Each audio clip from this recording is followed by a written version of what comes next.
The night Adrian almost gave up on love. A stranger with a quiet smile sat beside him on a rooftop in Manila, and in just one moment, everything in his life began to change. Adrian never believed love could find him. Not in a loud city like Manila, where people rushed past each other like strangers who would never meet again. At 26, Adrian worked late nights in a small graphic design studio. His life was simple: work, home, and sometimes sitting alone on the rooftop of his apartment building, staring at the glowing lights of the city.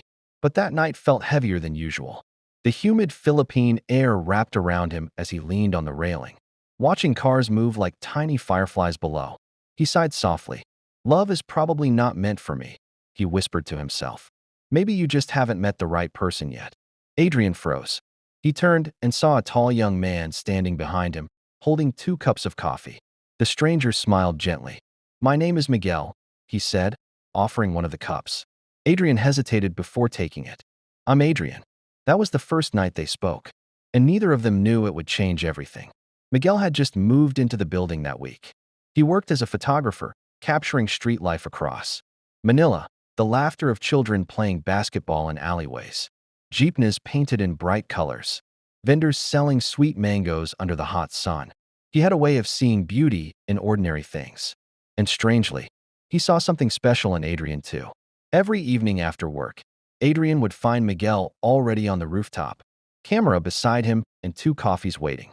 They talked about everything: dreams, childhood memories, favorite foods like adobo and halo halo.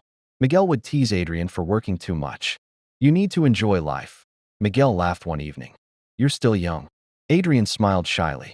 "I just never had anyone to enjoy it with." Miguel looked at him quietly. "Well, you do now." Those simple words warmed Adrian's heart in a way he couldn't explain. Weeks passed. Their friendship grew deeper. One weekend, Miguel invited Adrian to walk along Manila Bay during sunset. The sky turned golden and pink as the waves gently touched the shore. Street musicians played soft guitar music nearby, and couples walked hand in hand. Adrian suddenly felt nervous. He had never felt like this before. Miguel stopped walking and looked at him. "Adrian," he said softly, "can I ask you something?" Adrian nodded. "Have you ever liked someone, but were afraid to say it?" Adrian's heart started racing. "Yes," he admitted quietly.